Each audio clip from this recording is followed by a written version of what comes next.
Hi, I'm Kaylin Brett, and I am your student's U.S. history teacher. And I wanted to go ahead and take some time to introduce myself and also to show you some of the tools that we have online for your kiddos as they work through this school year. So I am extremely excited to get started with the school year and also just very anxious to get to know your kids more as we work through this course. So, with myself, just a little bit about me. I'm actually going into my 10th year teaching, and I am so excited to start on my 10th year. All 10 years of my teaching, I have taught U.S. history, so I'm definitely very passionate about this course. I love this course, and I definitely find it to be super valuable for our kiddos. I went to the University of Texas and I majored in history. And I also got certified through the U Teach program. And then I also got my master's through the University of Texas in social studies curriculum. And then went ahead and got my master's in educational administration. So I am a super passionate educator. I truly believe that learning doesn't just end once we graduate from high school, that we should be learners in any way, shape, and form, whether it's through reading or current events or through traditional education. So, with US history, I want to show you our blend course and show you some tips and some ways to kind of navigate through our course. This is just a cute little poster. I have some hyperlinks that the kids can click on to see some things, and then my two dogs, which your kids will hear all about because they are definitely my babies. So every week I will have an agenda on the homepage for the students to see that's quick and easy for them to navigate. The last thing I want is for students to not know where things are or not know what we're doing. I am definitely very cautious and very aware of keeping good communication this year, and definitely keeping the students organized.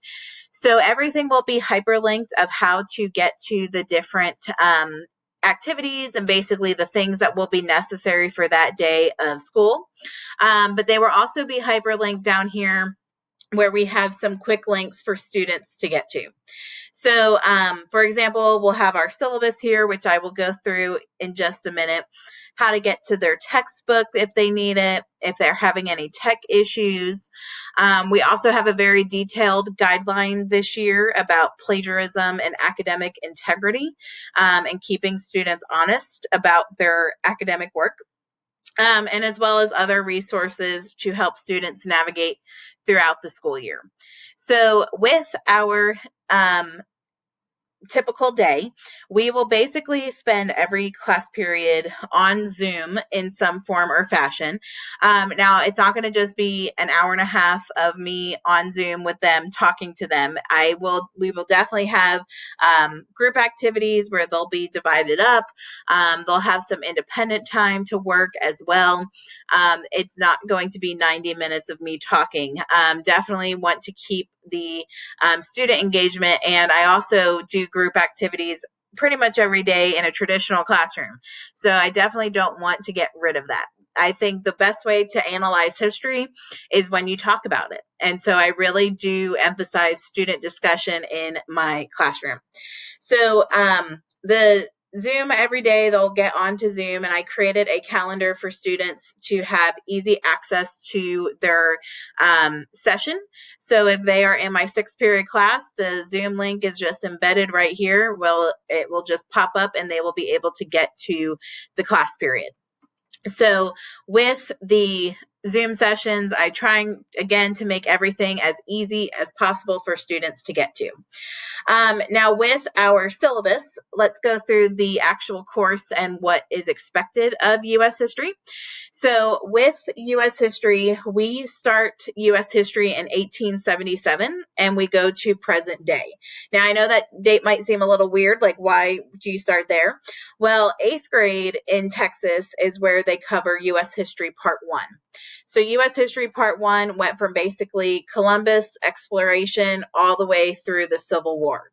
And then we pick up in 1877 and do the second half of U.S. history. Now, we are actually, Unit 1, going to review 8th grade. We don't think we can just rely on students to remember everything from 8th grade.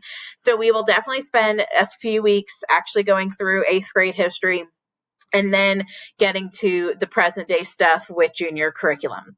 Now, the U.S. history course does have a STAR test. This typically is their last STAR test. There's only one in the junior curriculum, and it's U.S. history. So this should be their last one. And unless, there's out-of-state students and so forth that have different conditions. But with U.S. history, one of my biggest goals with U.S. history is just for students to understand why things are the way they are today, where our policies have developed from, where trends have developed from. And I really do believe that U.S. history is one of those classes that can become the most relevant to them personally. I always encourage parents, ask your students, like, what did you talk about in U.S. history? Especially as we get to more modern topics. I love when we come to class and I'll have students come to me and say, oh my gosh, my grandparents told me this story and, is exactly what we were learning about in class. I think there's a lot of personal connections that students can have in U.S. history that definitely helps it become very relevant. I also definitely believe that U.S. history helps develop critical skills, especially because, in history, even modern day and in the past, we've always had divisions, we've always had opposite views, we've always had different perspectives.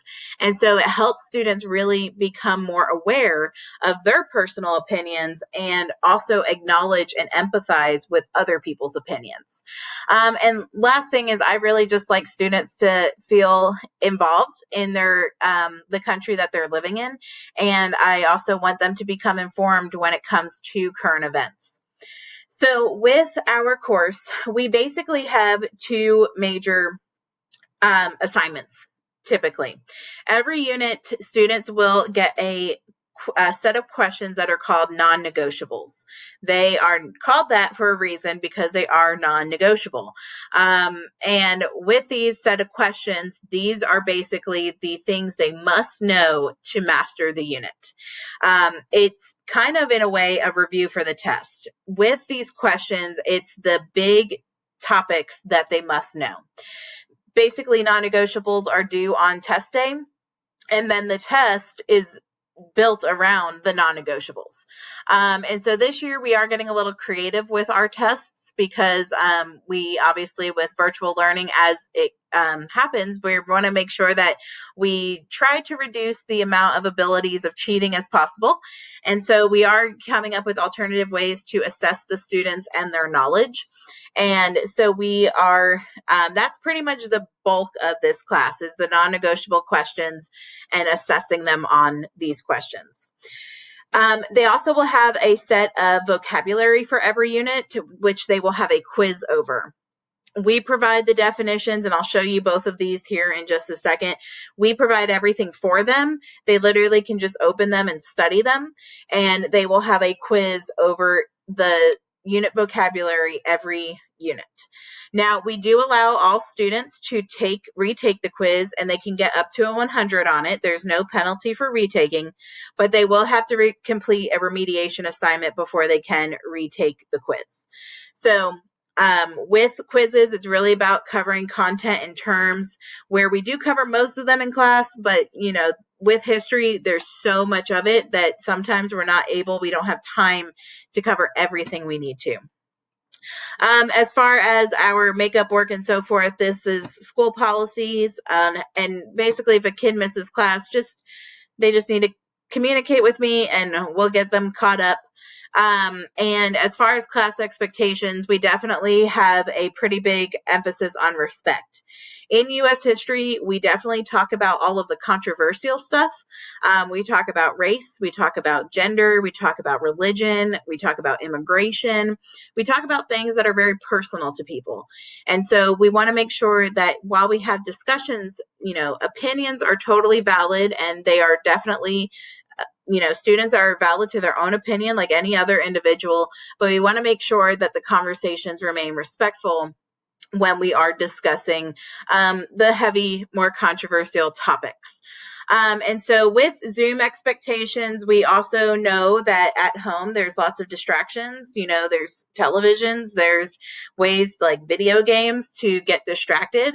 And so we definitely want to make sure that with Zoom, just as easy as it is to see if a kid is on their phone in class, it's going to be just as easy to see if students are distracted while in class. So we will work through those as the year progresses. But just to show you how everything will be set up, we will have all access to all the materials every single day in U.S. history. We basically want to make sure that students have everything they need to be successful in this course. So while we don't have every single thing up to date right this moment, I just want to show you kind of an idea of what to expect with students and what they can expect when they come to class. So this is just a mock example. Their calendar is available for them to see. So here's an example of the non-negotiable questions that they have to write in hand or handwritten. We don't allow typing unless there is a need to. Just to help reduce the amount of cheating. And so these are just the questions that they have to know. These are the people they need to know, the policies they need to know. And again, this is basically due on test day, and it's really the bulk of the class. If the students complete this on their own, they look things up, they go back to their notes, they will be prepared for the test. We also then have the vocabulary, which the vocabulary, like I said, is provided to them. We give them the definitions, we provide it for them, so they really can just study them. And this vocabulary is not necessarily just for the quizzes. Knowing their vocab is also going to help on the test. So again, knowing their vocab is another part of the course.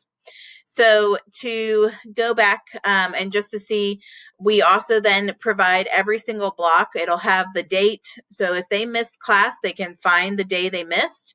And then we don't hide anything from them. We give them access to all of it. So if there's a PowerPoint from that day, we will have this up here for them. And we do this for every single class period. So when they do miss class, or if they do miss class, it's easy for them to come in to check on their weekly calendar, like what are the things I need to do, and then obviously they can check in with me if they need to. So that's kind of the bulk of U.S. history and what we are embarking on this year. But for the most part, I really like to emphasize and let you know that I definitely like to communicate with parents. I typically send out emails through the gradebook with a progress report just to kind of keep you in the loop. And I also like to send out emails of like what's coming up and let you know of deadlines and the end of the marking period so that we can definitely work together for your students to be successful. I may send out some emails. I definitely want to make sure that in the end, we're making sure that our kids are happy and healthy. That's ultimately what I care about most and foremost, is that our students are happy and that they are taking care of themselves. And if I notice something is off or maybe a behavior change, I might shoot you an email or I might give you a phone call, and just to make sure that things are going okay. So if you have any questions, or if you just want to say hi, or if you want to reach out to me, email obviously is definitely my fastest response, but I'm definitely willing to talk on the phone, or if you want to I can set up a video conference with you. I'm more than happy to.